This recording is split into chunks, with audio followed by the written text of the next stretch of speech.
In the 1850s, a Tibetan Buddhist Lama, the first Tsokni Rinpoche, experienced a powerful spiritual vision that altered a long-running patriarchal history.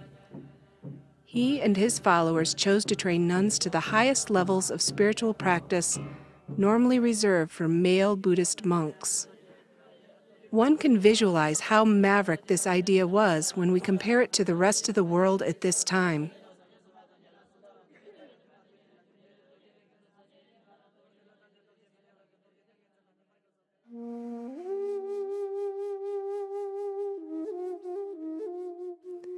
In the United States, the slave trade was still flourishing. It would be 70 to 126 years before women were allowed to vote around the world. Even compared to today's standards in Nepal, the value Rinpoche gave women 150 years ago is revolutionary. In Nepal, women's literacy rates average 27% versus men's at 63%. The median age for marriage is 16 years old, and for rural women, it is even younger. This statistic means that 1 in 5 adolescent girls ages 15 to 19 are already mothers or pregnant with their first child. Every year, up to 7,000 Nepali girls as young as 11 are trafficked into the red light districts in Indian cities. In 1850, the first Tsokni Rinpoche had a vision of women's worth well advanced beyond his century. And even today, the third Tsokni Rinpoche continues to advance this spiritual mission. The Tsokni Nepal nuns are an offshoot of the Tibetan Tsokni Nancheng nuns' long-running history, including their near extinction during the Cultural Revolution. Then suddenly, in 1959, everything changed. After Cultural Revolution, everything gone. Whole monastery gone, whole nun gone, no one lives here. Then after 20 years, they start to gather together, very typical, and then slowly build like that. I think you can learn from nun is like strong determination and never give up. In 2005, the third incarnation of Tsokni Rinpoche led a small group of Western students to Nanshen to meet the Tsokni Nanshen nuns.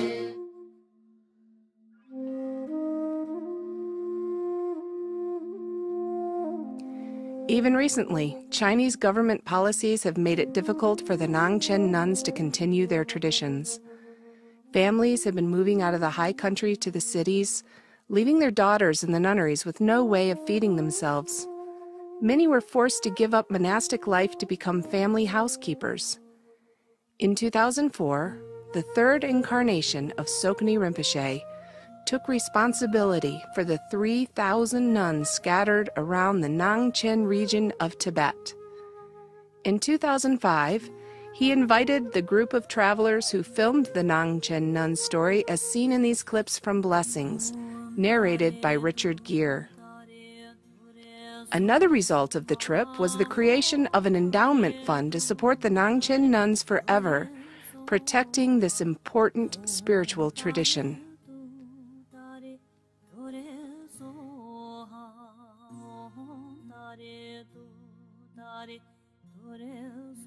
And this is where the Tsokni Nepal nuns' story begins. A small number of those Nangchen nuns had escaped Tibet in the 1990s to find their beloved teacher, Tsokni Rinpoche, living in Kathmandu, Nepal. Later, the borders became impossible to cross. Sokni Rinpoche was in his early 20s at the time. Without a nunnery to move into, the nuns lived scattered around the valley in farmhouses and studied with Rinpoche when they could. He supported them and provided spiritual guidance. In the fall of 2010, Sokni Rinpoche and his brother Mingyur Rinpoche exchanged monasteries. Sokni Rinpoche had a thriving monastery, Osaling, but he wanted to start a nunnery to support his nuns who had escaped Nongchen, Tibet, and were living in Nepal. Sokni Rinpoche's brother, Mingyur Rinpoche, had been given an abandoned monastery on Chobar Hill near Kathmandu. They exchanged monasteries so Sokni Rinpoche could establish a nunnery, and Mingyur Rinpoche would attend to the needs of the monks at Osaling. Shortly after the exchange, Sokni Rinpoche and his brother traveled to the Nubri region of Nepal, to their childhood village of Sama, to visit a new school they had helped fund. Sokni Rinpoche was surprised there were so few girls attending the school. When he asked the villagers why, they said they didn't want their girls going to boarding school. They wanted them to get a more traditional education. Sokni Rinpoche suggested that perhaps a few girls could someday come to Chobar Hill to his newly established nunnery, Sokni Gechak Ling. In the spring of 2011, 82 little girls showed up completely unannounced. A Western student at the nunnery wrote an impassioned plea to some of Rinpoche's students asking for help. The nunnery was completely unprepared for so many girls. It was old and had originally been designed to house only 35 people. The 82 little girls arrived without underwear, dressed in rags, and malnourished. In spite of the difficulties, the loving people at Sokni Gechak Ling managed to clean them up, shave their heads, and provide robes and give them a home.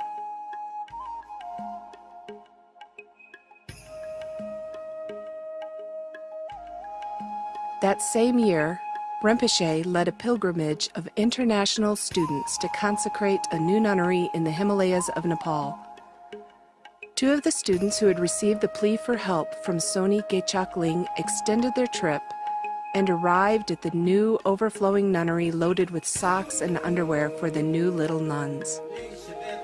Upon hearing about the needs at Chobar Hill, the pilgrimage group provided $26,000 to purchase a new truck, replacing the old motorbike that had been the entire nunnery's sole source of transportation for supplies and medical emergencies.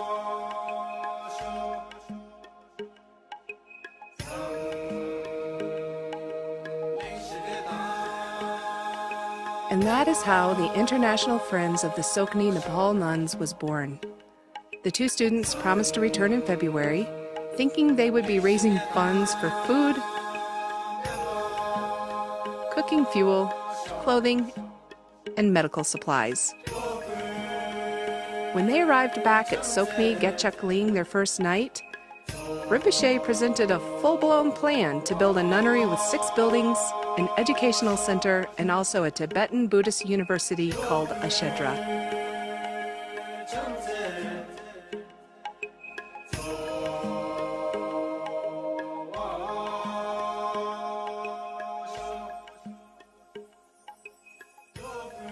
So they started fundraising and traveling with Rinpoche to his various retreats in the US, England, and Germany. People in various organizations around the world joined their fundraising efforts. And with the support of so many generous people around the world, the plans have gone from paper in the mind of a brilliant visionary to actual construction and education. It is the education of women and girls, not only to read and write, but to give them the opportunity to achieve the highest Buddhist education possible, with additional opportunities for retreat and service that will prepare these nuns to become among the most accomplished Buddhist practitioners and Dharma teachers in the world. It is exciting when Rinpoche says these future teachers will be just like him. What a great gift to give, not only to these nuns, but to our world starving for loving kindness, for women who will teach us we are all connected, and to treat everyone with compassion and tenderness. So here is a look at what we have done together from early 2012, when the International Friends of the Sokni Nepal Nuns was born and an architect was hired to plan a fully integrated educational complex with the goal of completion by early 2017. Not only have all of the nuns received medical care and vaccinations, we have begun construction. In 2012, construction began on the nuns' shedra and residence, and completion is expected by the fall of 2014. $600,000 has been raised for this project. It is a testimony to this project that the Pema Chodron Foundation chose to support female practitioners in long-term retreat by funding the Pema Chodron Drubde, a 3-year retreat building. The building is expected to be complete by late 2014. In July of 2013, the new primary school was completed, housing over 100 young nuns. Nurses and 6 trained teachers have been hired. In March of 2014, 36 additional young girls arrived to call Sokni Gechak Ling home, bringing the total to 136 young nuns at the primary school.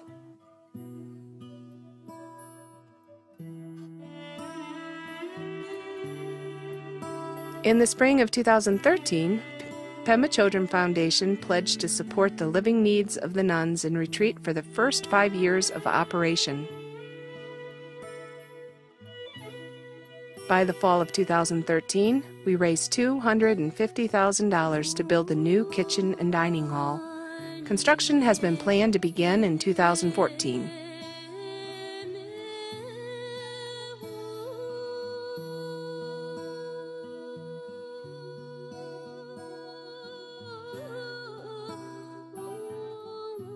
In the summer of 2013, the Shrine Hall received a $1 million donation toward the total cost. By the winter of 2014, a total of $1,700,000 had been raised.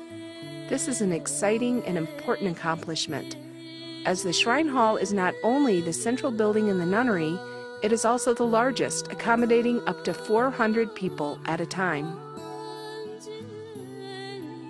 In 2014, we have begun our fundraising efforts for the International Meditation Center. This complex will house 40 private retreat rooms, several dorm-style rooms with a separate kitchen and dining hall building. Because Rinpoche wishes to enhance his international students' meditation practice, the center will host annual 3 to 4 month teaching retreats. Sokni Rinpoche himself will offer teachings when his scheduling allows. Other teachers on site will be the senior nuns, the Khenpos in residence, and visiting teachers. During the rest of the year, students can experience individual retreat. Each room, capable of sleeping 1 or 2 people, will have a private bathroom, balcony, coffee, tea, and hot plate preparation counter, and room for prostrations. Donors have the option to sponsor a retreat room for $15,000. However, donations of all sizes are greatly appreciated. The Sokni lineage nuns are a cultural and spiritual treasure to the world, and each of us can be a part of Sokni Rinpoche's extraordinary vision. We are so grateful for the generosity of Rinpoche's students and others around the world who see the benefit of being kind to these young girls and great spiritual practitioners. Your gift will ripple from a corner of Nepal into the world as the nuns inspire their own future students with the ethic of compassion and helping others.